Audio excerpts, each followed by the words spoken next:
Praise the lord. మన ప్రభువును రక్షకుడైనటువంటి యేసయ్య శ్రేష్ఠ నామంలో మీ అందరికీ శుభాలు తెలియజేస్తా ఉన్నాను. ప్రత్యేకంగా ఈ 2020వ సంవత్సరంలో 7 నెలలు, జనవరి 1వ తారీఖు మొదలుకొని ఈ జూలై నెల 31వ తారీఖు వరకు ప్రభు మన పక్షముగా ఉండి ఆయన చేసినటువంటి మేలుల ఉపకారములను బట్టి ప్రభువును మనం స్తుతిస్తూ ఘనపరుస్తూ వందనస్తులమై ఆయనకు చెందవలసిన మహిమ ప్రభావములను ఆయనకు ఆరోపిస్తూ ప్రార్థనాపూర్వకంగా వాక్యం వినడానికి సిద్ధపడదాం రండి. గతించినటువంటి 7 నెలల కాలంలో దాదాపు 3వ నెలల చివరి వారం నుండి, అనగా మార్చి చివరి వారం నుండి మార్చి, ఏప్రిల్, మే, జూన్, జూలై ఇంచుమించు దాదాపు 4.5 నెలలు ఈ భయంకరమైనటువంటి కోవిడ్-19 వైరస్తో మనందరం చాలా ఇబ్బందులు పడ్డాం. అయినప్పటికీ ఇలాంటి విపత్కరమైన పరిస్థితుల మధ్యలో, ఇలాంటి భయంకరమైనటువంటి అపాయకరమైనటువంటి దినాలలో కూడా ప్రభు మనతో ఉండి నడిపించినందుకు ఏమిచ్చి ఆయన రుణాన్ని మనం తీర్చలేం. కాబట్టి కృతజ్ఞతతో ప్రభును స్తుతిస్తూ వాక్యాన్ని ధ్యానం చేద్దాం రండి. ప్రార్థన చేసుకుందాం.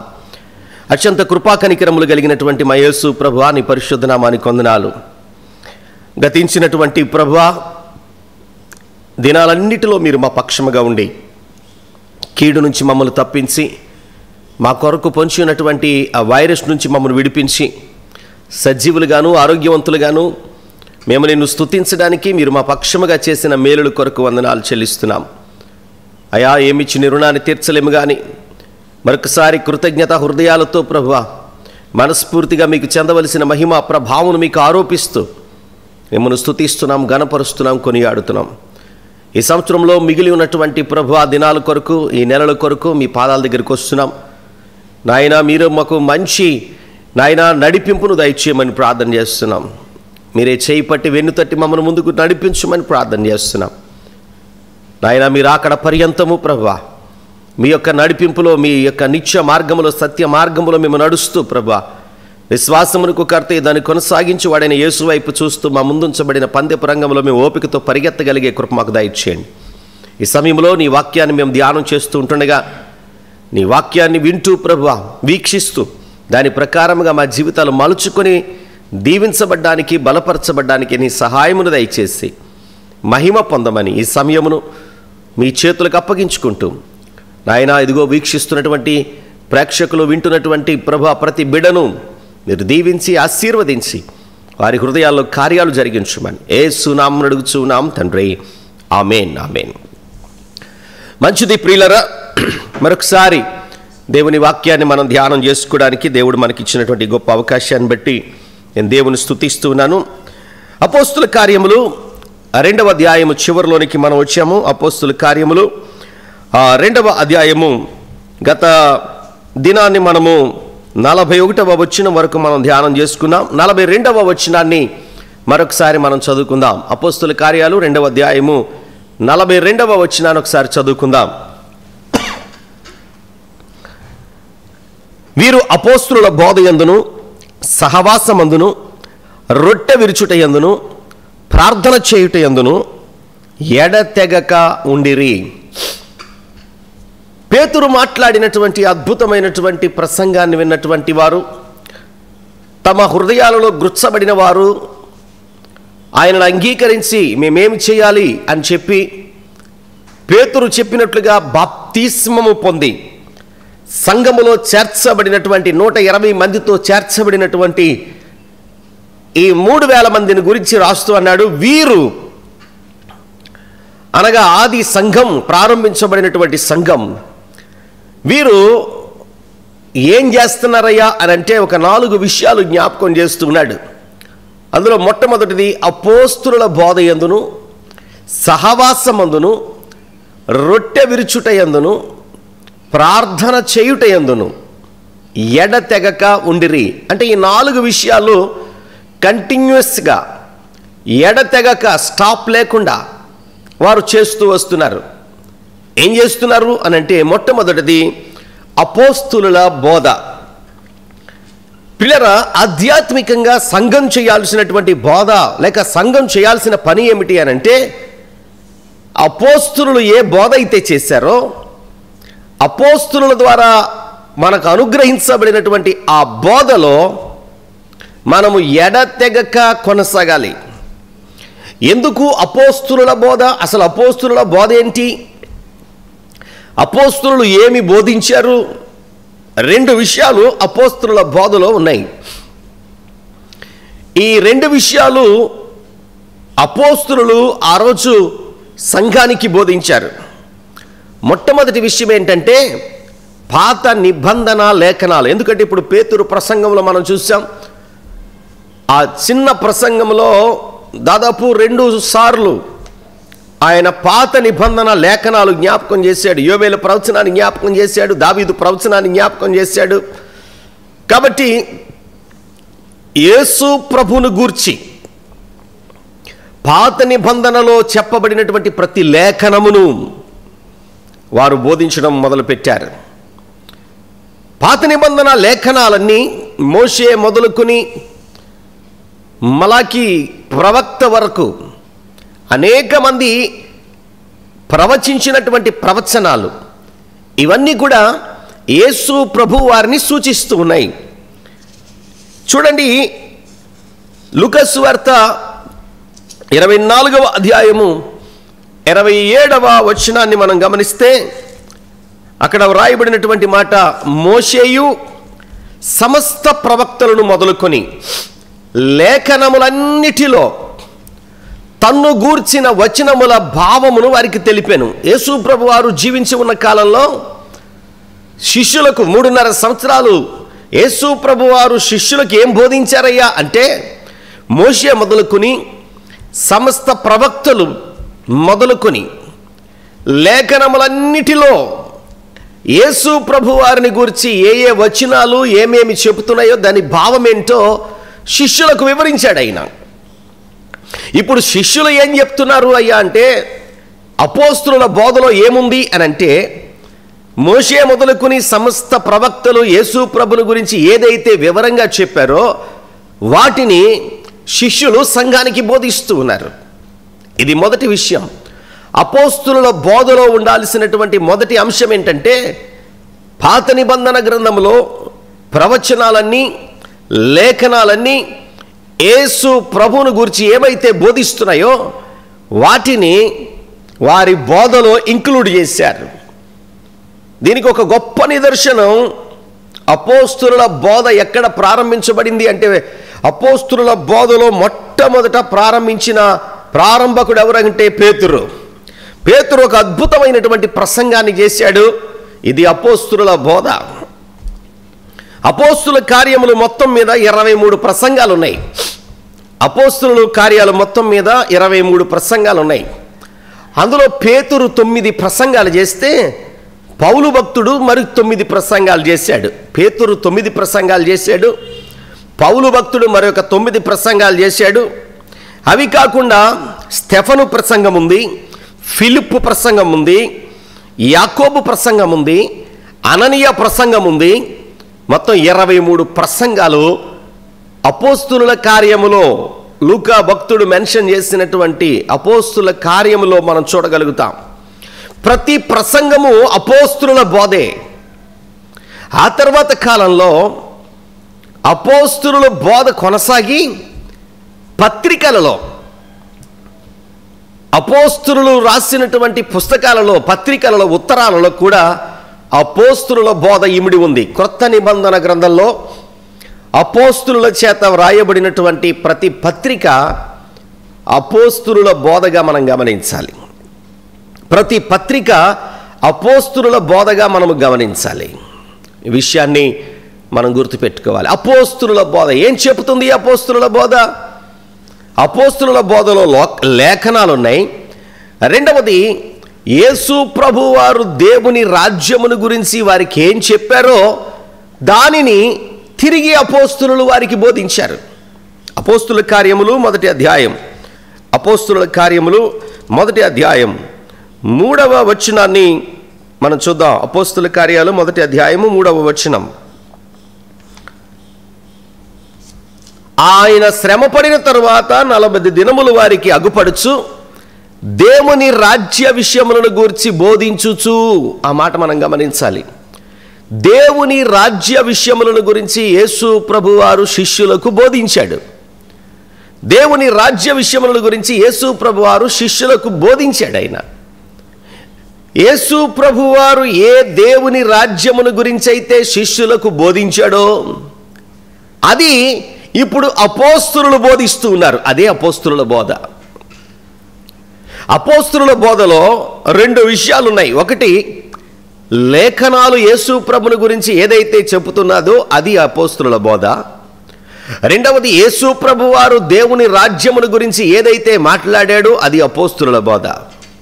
అంత మాత్రమే కాదు, యేసు ప్రభువారు భూమి మీద ఉన్నప్పుడు ఏమైతే మాట్లాడాడో అది తిరిగి యేసు ప్రభువారి శిష్యులైనటువంటి ఆ అపోస్తలులకు కూడా ప్రకటించడం మొదలుపెట్టారు. సువార్తలలో యేసు ప్రభువారు ఏదైతే మాట్లాడారో, ఏదైతే వారికి చెయ్యమని చెప్పారో అదే విషయాన్ని శిష్యులు ఇప్పుడు అపోస్తలులుగా మారి వారు బోధిస్తున్నారు. ఇప్పుడు రకరకాలైనటువంటి బోధలు వచ్చాయి. సంఘం అపోస్తలుల బోధ తప్ప మరి యొక్క బోధను అంగీకరించడానికి వీల్లేదు. ఇప్పుడు అపోస్తలుల బోధలో నుండి సంఘం బయటికి వెళ్ళిపోయి రకరకాలైనటువంటి తప్పుడు బోధలు, దుర్బోధలు, దొంగ బోధలు, ఇంకా చాలా రకాలైనటువంటి బోధల గురించి బైబిల్లో చక్కగా వ్రాయబడి ఉంది. తిమోతిలకు రాసిన పత్రికలో 2 సందర్భాలలో హితబోధ అనే మాట వాడతాడు. హితబోధ అనే చోట ఫుట్ నోట్స్లోకి అంకి వేసి ఫుట్ నోట్స్లో ఏమని రాస్తాడంటే ఆరోగ్యవంతమైన బోధ. ఎందుకు ఆరోగ్యవంతమైన బోధ అన్నాడు అనంటే ఈ రోజుల్లో అనారోగ్యవంతమైన బోధలు ఉన్నాయి. ఆ బోధలు ఆధ్యాత్మికంగా మనల్ని రోగులుగా చేస్తాయి. ఆ బోధలు ఆధ్యాత్మికంగా మనకు అనారోగ్యాన్ని తీసుకొస్తాయి. కాబట్టి ఎలాంటి బోధ మనం వినాలి అనంటే అపోస్తలుల బోధలోనే మనం ఉండాలి. కొత్తగా వచ్చి చాలామంది బైబిల్లో లేని దానిని, యేసు ప్రభు మనకు చెప్పని దానిని, సువార్తికులైనటువంటి అపోస్తలులైనటువంటి వారు మనకు చెప్పని దానిని దేవుడు ఆకాశము నుంచి నాకు కొత్తగా బయలుపరిచాడు అని చెప్పి ఈ మధ్య కొత్త రకం బోధలు తీసుకొచ్చిన వారు అనేక మంది ఉన్నారు. అలాంటి వారు అనేక మంది కొత్త బోధలు తీసుకొస్తున్నారు. అందుకే యోహాను భక్తుడు చాలా చక్కగా మాట్లాడాడు. ఏమనంటే ఈ అపోస్తలుల బోధ తప్ప ఇక ఏ రకమైన బోధ, అది దుర్బోధ అయినా, దొంగ బోధ అయినా, నికోలాయితుల బోధ అయినా, ఇంకొకరి బోధ అయినా మేము చెప్పిన బోధ తప్పించి ఇంకొక రకమైన బోధ ఎవడైనా చేయడం మీరు వింటే దాన్ని మీరు ఎంటర్టైన్ చేయొద్దు. అలాంటి వారికి మంచినీళ్ళు కూడా ఇవ్వద్దు. నేను చెప్పే మాట కాదు, ఒకసారి ఆ వచనాన్ని కూడా చూద్దాం. యోహాను తన 2వ పత్రికలో రాసినటువంటి మాటను నేను మీకు జ్ఞాపకం చేస్తాను. 1వ అధ్యాయము, యోహాను రాసినటువంటి 2వ పత్రిక 1వ అధ్యాయము 9వ వచనం చదువుతారా? అక్కడ చూద్దాం. క్రీస్తు బోధయందు నిలిచి ఉండక దానిని విడిచి ముందునకు సాగు ప్రతివాడు దేవుని అంగీకరింపనివాడు. ఆ బోధయందు నిలిచి ఉండేవాడు తండ్రిని కుమారుని అంగీకరించేవాడు. 10వ వచనం. ఎవడైనను ఈ బోధ తేక మీ యొద్దకు వచ్చిన ఎడల వానిని మీ ఇంట చేర్చుకొనవద్దు, శుభమని వానితో చెప్పవద్దు. ఈ మధ్య కొత్త రకం బోధలు తీసుకుని బయలుదేరారు. వింత బోధలు, బైబిల్లో లేనివి, దేవుడు మనకు బయలుపరిచినటువంటివి, అపోస్తలుల బోధ కానటువంటి బోధ, వింత బోధలు ఇప్పుడు మనం వింటూ ఉన్నాం. చాలా స్పష్టంగా యోహాను భక్తుడు చెప్పాడు, ఈ బోధ తప్ప, ఇలాంటి మేము చెప్పిన బోధ తప్ప, బైబిల్లో అపోస్తలుల బోధ తప్ప ఇక ఏ రకమైన బోధ మీ యొద్దకు వచ్చినా, ఎవడైనా ఈ బోధ తేక మీ యొద్దకు వచ్చిన ఎడల వారిని మీ ఇంటి కూడా చేర్చుకోవద్దు. ఇంకొక విషయం ఏంటంటే, మనం ఏ బోధనైతే విన్నామో, అపోస్తలులు ఏ బోధ అయితే చేశారో ఆ బోధ తప్ప ఒకవేళ ఎవడైనా కొత్త రకం బోధ తీసుకొచ్చాడు అనుకోండి, మనం పోరాడాలంట. దేవుడు మనకు అప్పగించిన బోధ నిమిత్తము మనము పోరాడవలసి ఉన్నది. యోధా భక్తుడు రాసినటువంటి పత్రికలో, యేసు ప్రభువారి సోదరుడైనటువంటి యోధా రాసినటువంటి ఆ పత్రికలో ఒకే ఒక అధ్యాయం ఉంటుంది, అక్కడ కూడా మనం చూడగలిగితే 3వ వచనంలో ఇలా రాశాడు, ప్రియులారా మనకందరికీ కలిగేడు రక్షణ గురించి మీకు రాయవలనని విశేష ఆసక్తి గలవాడనై ప్రయత్నపడుచుండగా పరిశుద్ధులకు ఒక్కసారే అప్పగింపబడిన బోధ నిమిత్తము మీరు పోరాడవలనని మిమ్మును వేడుకొనుచు మీకు వ్రాయవలసి వచ్చెను. పరిశుద్ధులకు ఒక్కసారే అప్పగింపబడినటువంటి బోధ అంటే అర్థమేంటో తెలుసా? ఈ బోధలో మధ్యలో అమెండ్మెంట్స్ లేవు. దేవుడు కొత్తగా నాకు రెవల్యూషన్ ఇచ్చాడండి, కొత్తగా నాకు ప్రత్యక్షత ఇచ్చాడండి, ఇలా చేయమన్నాడండి అని చెప్పేవాళ్ళు చాలామంది బయలుదేరారు. కొన్ని వందల కల్ట్స్, కొన్ని వందల తప్పుడు శాఖలు క్రైస్తవత్వంలో బయలుదేరాయి. ప్రియులారా, అలనాడు అపోస్తలులు ఏదైతే బోధించారో అదే మనకు అథారిటేటివ్, అదే మనకు అధికారికంగా దేవుడు మనకిచ్చిన బోధ. అపోస్తలుల బోధలో మనం ఎదగాలి. అందుకే 3000 మంది బాప్తిసం తీసుకున్న తర్వాత వారు అపోస్తలుల బోధలో ఎదగడం మొదలుపెట్టారు. ఎడతెగక అపోస్తలుల బోధలో కొనసాగుతూ ఉన్నారు. ఈరోజు నువ్వు ఏ బోధ వింటూ ఉన్నావు? రకరకాల తప్పుడు బోధలు ఈ లోకంలో, దుర్బోధ, దెయ్యపు బోధ, కల్పిత గాథలు అపోస్తలుల బోధ నుంచి నిన్ను పక్కకు తొలగించడానికి శత్రువు వేస్తున్నటువంటి అగ్ని బాణాలుగా మనం గుర్తించాలి. కనుక Bible is the final authority. బైబిల్లో లేని దాని గురించి ఎవరైనా మాట్లాడితే దాని గురించి మీరు అంగీకరించొద్దు. 66 పుస్తకాలతో కూడినటువంటి బైబిల్ మనకు ప్రామాణికంగా దేవుడిచ్చాడు. అపార్ట్ ఫ్రమ్ దిస్ బైబిల్, ఈ బైబిల్లో లేనిది ఎవరైనా నీకు చెబితే దాన్ని నమ్మాల్సిన అవసరం లేదు, దాన్ని నమ్మాల్సిన అవసరం లేదు. బెరయ అనే ప్రాంతానికి అపోస్తుల కార్యాల్లో తర్వాత మనం చదువుతాం. ఆ ప్రాంతానికి అపోస్తుడైనటువంటి పౌలు వెళ్ళాడు. ఏమండి, అక్కడ దేవుని లేఖనాల గురించి మాట్లాడాడట. వారు విన్న తర్వాత అక్కడ వ్రాయబడిన మాట ఏంటో తెలుసా? వారు ప్రతిదినము లేఖనములను పరిశోధిస్తూ అపోస్తులైనటువంటి పౌలు చెప్పినటువంటి మాటలు లేఖనాలలో ఉన్నాయో లేదో అని పరిశీలించేవారట. ఈయన సొంతగా చెప్తున్నాడా, నిజంగా లేఖనాల్లో ఉన్నాయి ఈ మాటలు అని పరీక్షించి తెలుసుకున్నారట. ప్రకటన గ్రంథంలో కూడా ఒక చక్కని విషయాన్ని మనం చూస్తాం. నీ మీద నేను నిన్ను పొగడాల్సి ఉంది, నేను నిన్ను అభినందించాల్సి ఉంది. అబద్ధ బోధకులను నీవు గుర్తించావు అని ఎఫెసు సంఘానికి రాస్తాడు. ప్రకటన గ్రంథం 2వ అధ్యాయం 2వ వచనం, నీ క్రియలను, నీ కష్టమును నీ సహనమును నేను ఎరుగుదును. నీవు దుష్టులను సహింపలేదనియు అపోస్తులు కాకయే తాము అపోస్తులమని చెప్పుకొని వారిని పరీక్షించి వారు అబద్ధికులని నీవు కనుగొంటివి. ఎంత చక్కని మాట! వారు అపోస్తులు కారు, వారు ప్రకటిస్తున్నది అపోస్తుల బోధ కాదు అని నువ్వు పరీక్షించి నువ్వు కనుగొన్నావు. ప్రతి క్రైస్తవుడు చేయాల్సిన పని ఏంటంటే, ఈరోజు మన ముందున్నటువంటి బోధలు మనం విన్నప్పుడు అవి అపోస్తుల బోధ కాదా అని పరీక్షించి దేవుడు మనకిచ్చినటువంటి లేఖనములతో దాన్ని టాలీ చేసుకుని ఆ బోధ సరైనదా కాదా తెలుసుకోవాలి. కాబట్టి క్రైస్తవుడు ఆధ్యాత్మికంగా ముందుకు ఎదగాలి అని అంటే అపోస్తుల బోధ చాలా ప్రాముఖ్యమైంది. అపోస్తుల బోధ చాలా ప్రాముఖ్యమైంది. ఎందుకంటే అపోస్తులు దేవునితో సహవాసం చేసిన వారు.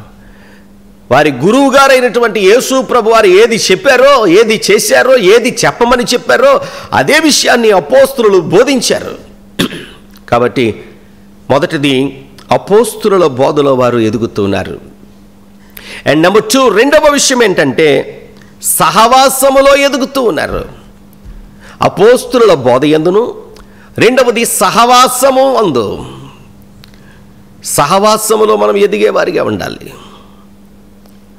అంతకుముందు వారు ఎవరెవరితో సహవాసం చేశారో రక్షణ పొందిన తరువాత నీవు దేవుని సహవాసంలోనికి వచ్చేయాలి.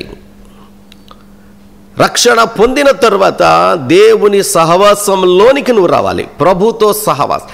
అసలు ప్రభు మనల్ని పిలిచిందే ప్రభుతో సహవాసము చేయడానికి. ఆయన సహవాసమునకు మనలను పిలిచాడు. ఎక్కడి నుంచి పిలిచాడు? అందుకే పై వచనాల్లో చెప్పాడు, మూర్ఖులకు ఈ తరము వారికి వేరై అనే మాట. వంకర మనుషులు, వంకర పరిస్థితులు, వంకరగా మాట్లాడేవారు, వంకర పనులు చేసేవారు మూర్ఖులు.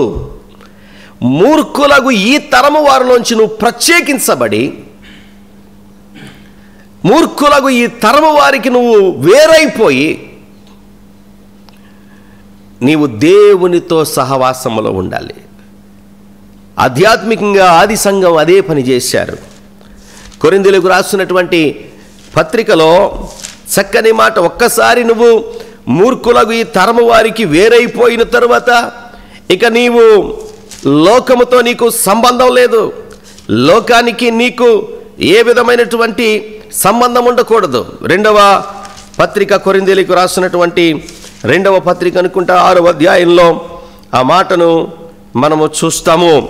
14వ వచనం, 6వ అధ్యాయము 14వ వచనం, కొరింథీయులకు రాసిన రెండవ పత్రిక 6వ అధ్యాయం 14వ వచనం. మీరు అవిశ్వాసులతో జోడుగా ఉండకుడి, నీతికి దుర్నీతితో ఏమి సాంగత్యము, వెలుగునకు చీకటితో ఏమి పొత్తు, క్రీస్తునకు బెలియాలుతో ఏమి సంబంధము, అవిశ్వాసితో విశ్వాసికి పాలెక్కడిది, దేవుని ఆలయమునకు విగ్రహములతో ఏమి పొందిక, మనము జీవము గల దేవుని ఆలయమై ఉన్నాము. అందుకు దేవుడు ఇలాగూ సెలవిచ్చుచున్నాడు, నేను వారిలో నివసించి సంచరింతును, నేను వారి దేవుడునయ్యుందును, వారు నా ప్రజలయ్యుందురు. కావున మీరు వారి మధ్య నుండి బయలువెడలి ప్రత్యేకముగా ఉండుడి.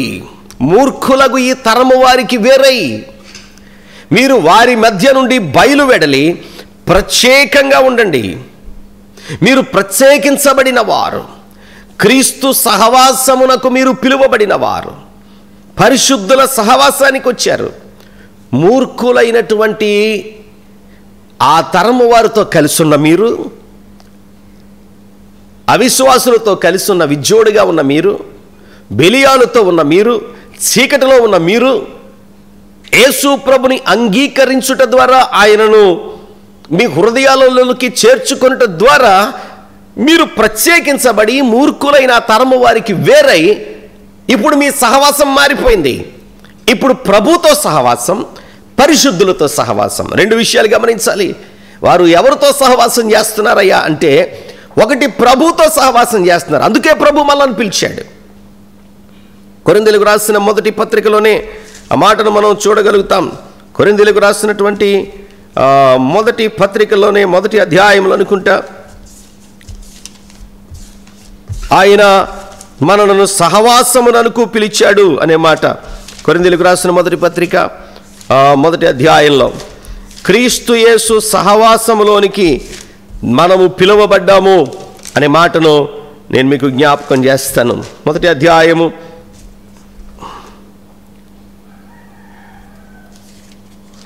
9వ వచనం, మొదటి అధ్యాయం 9వ వచనం, మొదటి పత్రిక మొదటి అధ్యాయము 9వ వచనంలో చివరి వచనంలాగా రాస్తున్నాడు. 9వ వచనంలో, మన ప్రభు అయిన యేసు క్రీస్తును తన కుమారుని సహవాసమునకు మిమ్మును పిలిచిన దేవుడు నమ్మదగినవాడు.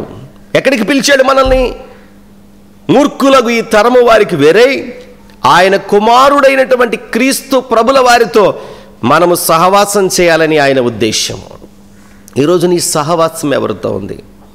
ఇదే కొరింథీయులకు రాసిన పత్రికలో అంటాడు, దుష్ట సాంగత్యము మంచి నడవడిని చెరుపుతుంది. ఒకవేళ దుష్టులతో సహవాసం చేస్తే, దుష్ట సాంగత్యము చేస్తే, దుష్టుల సహవాసం.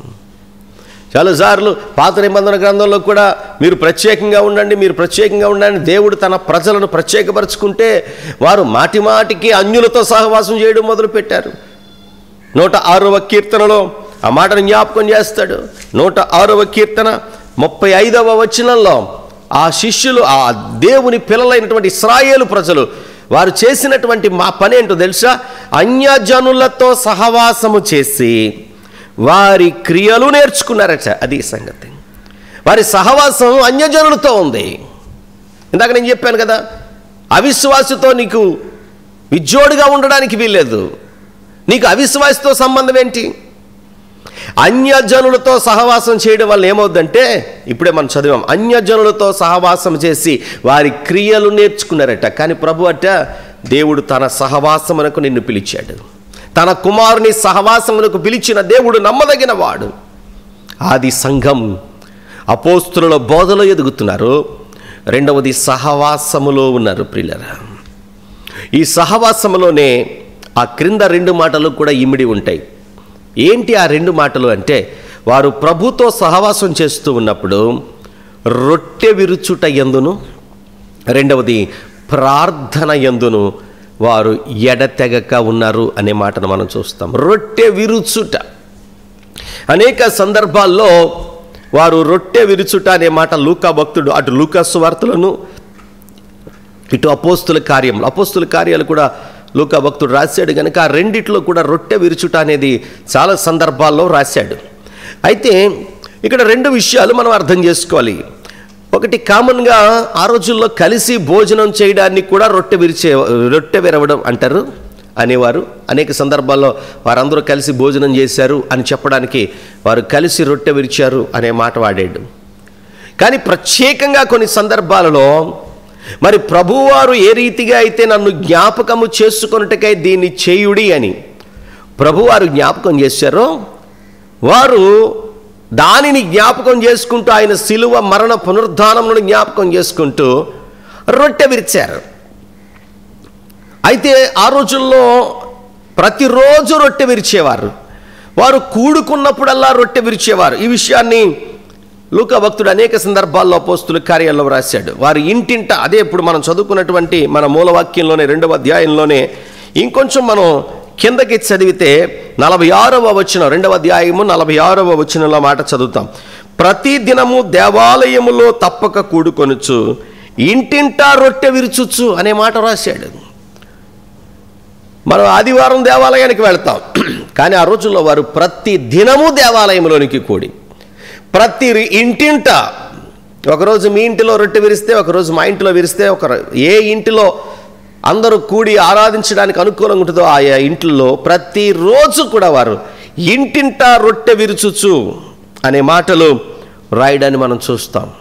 లూకా భక్తుడు 22వ అధ్యాయంలో రాశాడు. యేసు ప్రభు వారు చేసినటువంటి ఆ రొట్టె విరుచుట అనే కార్యక్రమాన్ని, యేసు ప్రభు వారు రొట్టె విరిచిన సంగతిని 22వ అధ్యాయం లూకా సువార్త 19వ అధ్యాయంలో 19వ వచనములో ఆయన రికార్డ్ చేశాడు. అనగా పస్కా ఆచరిస్తూ ఉన్నప్పుడు 19వ వచనములో, పిమ్మట ఆయన ఒక రొట్టెను పట్టుకుని కృతజ్ఞతాస్తుతులు చెల్లించి దాన్ని విరిచి వారికి ఇచ్చి, ఇది మీ కొరకు ఇవ్వబడుచున్న నా శరీరము, నన్ను జ్ఞాపకము చేసుకున్నట్టుకే దీన్ని చేయండి. యేసు ప్రభు వారు ఇచ్చిన ఆజ్ఞ, మీరు కూడుకున్నప్పుడు, మీరు రొట్టె విరిచినప్పుడు నన్ను జ్ఞాపకం చేసుకున్నట్టుకే దీన్ని చేయుడి. నేను పస్కా పండుగను గురించి జ్ఞాపకం చేస్తూ వచ్చాను. ప్రియులారా, పస్కా పండుగలో వారు పస్కా పండుగలో పస్కా పశువును వధించి ఆ మాంసమును చేదుకూరలతో తిని, ఆ తర్వాత ఫాలోడ్ బై పులియని రొట్టెల పండుగను ఆచరిస్తారు. ఆ పులియని రొట్టెల పండుగ ఎందుకు చేసుకుంటారంటే, పస్కా నుంచి లేక ఆ యొక్క ఐగుప్తులో నుంచి దేవుడు వారిని విడిపించినటువంటి సంగతిని జ్ఞాపకం చేసుకుంటూ వాళ్ళు చేసేవారు ఆ యొక్క దినాలలో. కానీ యేసు ప్రభు వారు శిష్యులకు చెప్పిన విషయం ఏంటంటే, ఇక మీదట మీరు పస్కాను ఆచరించినా లేకపోతే పులియని రొట్టెల పండుగ ఆచరించినా మీరు దేన్ని జ్ఞాపకం చేసుకోవాలంటే, ఐగుప్తులో నుంచి ప్రభు మిమ్మల్ని విడిపించిన దాన్ని కాదు జ్ఞాపకం చేసుకోవడం, నన్ను జ్ఞాపకం చేసుకోండి. ఆ రోజు ఐగుప్తులోంచి మీరు బ్రతకడానికి గల కారణం, ఐగుప్తులో మరణమును తప్పించుకోవడానికి గల కారణం ఆ పస్కా పశువు. ఆ పస్కా పశువు ఎవరో కాదు, నేనే ఆ పస్కా పశువుని. కనుక ఈసారి మీరు రొట్టె విరిచినప్పుడల్లా నన్ను జ్ఞాపకం చేసుకోండి, నేను చేసిన ఆ యొక్క త్యాగాన్ని జ్ఞాపకం చేసుకోండి, శిలువ మరణాన్ని జ్ఞాపకం చేసుకోండి. కాబట్టి ఆ ప్రారంభంలో ఆది సంఘములో వారు ఇంటింటా రొట్టె విరుచుచు వారు ముందుకు వెళ్ళినట్లుగా మనం చూస్తాం. అపోస్తుల బోధ, రెండవది రొట్టె విరుచుట, రెండవది సహవాసము, మూడవది రొట్టె విరుచుట, చివరిది నాలుగవది ప్రార్థన. ప్రార్థనలో వారు ఎడతెగక ప్రార్థన చేశారు. ప్రియులారా, యేసు ప్రభు వారు భూమిని విడిచిపెట్టి శిలువ మరణానికి వెళ్ళి ఆరోహణమై వెళ్ళిపోవడానికి ముందే శిష్యులను ప్రార్థన విషయంలో ట్రైనప్ చేశాడు. శిష్యులు ఎలా ప్రార్థన చేయాలో వారికి మాదిరికరమైనటువంటి పరలోక ప్రార్థన నేర్పించాడు.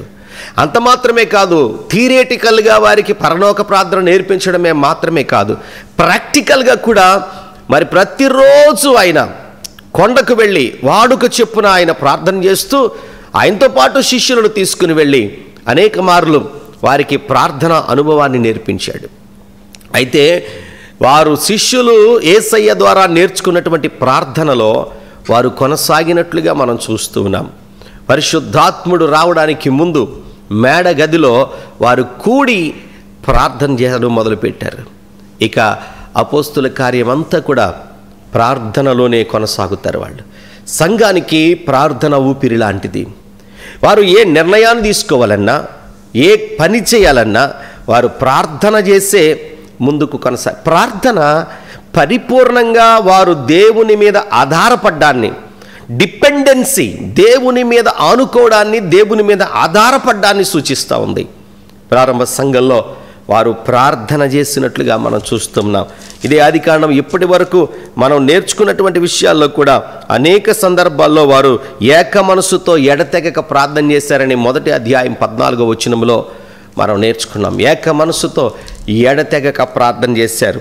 ఆ తర్వాత వారు ప్రార్థన చేస్తున్నప్పుడే పరిశుద్ధాత్ముడు వారి మీదకి దిగి వచ్చాడు. ఇక పరిశుద్ధాత్ముడు వారి మీదకి దిగి వచ్చిన తర్వాత కూడా వారు ఎడతెగక ప్రార్థన చేయటి యందు ఎడతెగక ఉండిరి. ప్రార్థన చేయటి యందు వారు ఎడతెగక ఉన్నారు. అనేక సందర్భాల్లో ఆ తర్వాత మనం చూడగలుగుతాం. ప్రియులారా, వారు చేస్తున్నటువంటి ప్రార్థన ద్వారా అద్భుతాలు, మహత్కార్యాలు, సూచక క్రియలు దేవుడు వారి పట్ల జరిగించినట్లుగా మనం చూస్తాం. 4వ అధ్యాయము 31వ వచనంలో అయితే వారు ప్రార్థన చేయుచుండగానే, అపోస్తుల కార్యాలు 4:31, వారు ప్రార్థన చేయగానే వారు కూడి ఉన్న చోటు కంపించినట్లుగా మనం చూస్తాం. అన్ని విషయాల్లో ప్రార్థన. మొదటి అధ్యాయంలోనే 2 సందర్భాల్లో మనం ప్రార్థన చూసాం. శిష్యుల పేరిట 11 మందే ఉన్నారు. 12వ వాడి స్థానానికి ఎన్నుకోవలసినప్పుడు కూడా వారు ప్రార్థన చేసినట్లుగా 1:24లో మనం చదువుతాం. వారు ఇట్లని ప్రార్థన చేసిరి అనే మాట. అందరు హృదయములు ఎరిగి ఉన్న దేవా, ఇదిగో ఈ మత్తయిని, లేకపోతే ఈ యొక్క యూస్తు అనబడినటువంటి వ్యక్తిని కానీ, వీరిద్దరిలో ఎవరిని ప్రభువా నువ్వు ఎన్నుకుంటావు అని చెప్పి వారు ప్రార్థన చేసి చీట్లు వేసినట్లుగా మనం చూస్తాం. ఇక మనం చదువుతుంటుగా అపోస్తుల కార్యములు అంతటిలో కూడా వారు ప్రార్థన చేశారు. ఎడతెగక ప్రార్థన చేశారు. వారు ప్రార్థనలో ఏక మనసు కలిగి ప్రార్థన చేశారు. 12వ అధ్యాయంలో పేతురు చెరసాల్లో ఉన్నాడు. సంఘమైతే అత్యాశక్తితో ప్రార్థన చేస్తూ ఉంది.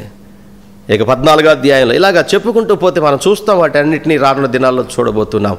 4 విషయాలు వారు ఎడతెగక ఉన్నారు. 1 అపోస్తుల బోధ, రెండవది సహవాసము, మూడవది రొట్టె విరుచుట, నాలుగవది ప్రార్థన. ప్రియులారా, సంఘములో కూడా రొట్టె విరుచుట అనేది చాలా ప్రాముఖ్యమైన విషయం. మనం ప్రతిరోజు రొట్టె విరవలేం, కానీ ప్రతి నెలలో ఒక ఆదివారం మనం ప్రభు బలలో పాలు పొందుతున్నాం. కాబట్టి అలాంటి దాన్ని మనం మిస్ అవ్వకూడదు. ప్రతి రొట్టె విరుచుట కార్యక్రమంలో మనందరం పాలు పొందాలి. అలాగే ప్రార్థనలో మనం ఎడతెగకుండాలి. అట్టి రీతిగా సార్వత్రిక సంఘం, దేవుని నమ్ముకున్న వారు, ఆయన విశ్వాసులైనటువంటి వారు, ఆయన రాకడ కొరకు ఎదురు చూస్తున్న ప్రతి బిడ్డ కూడా అపోస్తుల బోధ యందును, సహవాసమందును, రొట్టె విరుచుట యందును, ప్రార్థన యందును ఎడతెగక కొనసాగాలని నేను కోరుతూ నా ఈ మాటలు ముగిస్తున్నాను. దేవుడి కొద్ది మాటలు మన వినికిడిలో దీవించి ఆశీర్వదించునుగాక. ప్రార్థన చేసుకుందాం. పరిశుద్ధుడా, ప్రేమ కలిగిన యేసయ్య, నాయన 3000 మంది బాప్తిస్మము పొంది పరిశుద్ధాత్మ వరము పొందుకొని సంఘములో చేర్చబడి అపోస్తుల బోధ యందును, నాయన సహవాసమందును, రొట్టె విరుచుట యందును, ప్రార్థన యందును ఎడతెగకున్నారు.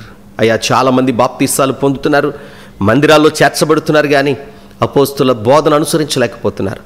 నాయన రెగ్యులర్గా సహవాసానికి రాలేకపోతున్నారు. నాయన రొట్టె విరుచుటలో పాలు పొందలేకపోతున్నారు. ప్రార్థనా కూడికల్లో, ప్రార్థనలో ఎడతెగక ఉండలేకపోతున్నారు. అయ్యా, మీ కృప చూపించి ఇదిగో నాయన అలనాడు నాయన ఆది సంఘములో ఉన్న విశ్వాసులు ఏ రీతిగా ఎడతెగక ఈ 4 అంశాల్లో కొనసాగారో నాయన, మా విశ్వాసులను కూడా నాయన చల్లారిపోకుండా బలపరిచి 4 అంశాలలో నీ రాకడ వరకు కొనసాగడానికి మీ కృప చూపించండి. సహవాసమును ఎవరు విడిచిపెట్టకుండా, అపోస్తుల బోధలోంచి తప్పిపోకుండా, రొట్టె విరుచుటలో అలాగే ప్రార్థనలో కూడా ఎడతెగక ఎదగడానికి నీ కృపను అనుగ్రహించి మహిమను పొందమని, విత్తబడిన వాక్యమును ప్రతి వారి హృదయాల్లో నూరంతలుగా ఫలింపచేసి ఆశీర్వదించమని, ఘనత మహిమ ప్రభావములను మీకు ఆరోపించుకుంటూ యేసయ్య శ్రేష్ఠ నామం అడిగి వేడుకొని ప్రార్థించి పొందుకొని ఉన్నాము తండ్రి, ఆమేన్. ప్రియులారా, మరి ఇది 31వ తారీఖు జూలై నెల. ప్రతి నెల ఆఖరి రోజున మనం కొద్ది గంటల పాటు దేవుని సన్నిధిలో నెలాఖరి ప్రార్థన కూడికలో కూడి ఈ నెలంతా దేవుడు చేసిన మేలులను బట్టి ప్రభును స్తుతిస్తూ రాబోయే నూతన నెల కొరకు ప్రభుని వేడుకునేవారం. ఇప్పుడైతే మనం మందిరాల్లో కూడి ప్రార్థన చేసుకునే అవకాశం లేదు. కాబట్టి వ్యక్తిగతంగా ఎవరి గృహాల్లో వారు ఈ నెలంతా దేవుడు చేసిన మేళ్లను బట్టి కొద్ది నిమిషాలు కృతజ్ఞతలు చెల్లించి రాబోయే నెల కొరకు ఆయన కృపలను వేడుకోవలసిందిగా ఒక సేవకుడిగా నేను మీకు తెలియచేస్తా ఉన్నాను. మీ సమయాన్ని రాత్రి కొద్ది నిమిషాలు దేవునితో గడపండి. తిరిగి రేపు రాత్రి ఇదే సమయానికి ఇదే ఛానల్లో కలుసుకుందాం. అంతవరకు దేవుడు మీకు తోడై ఉండి నడిపించునుగాక. Thank you. God bless you.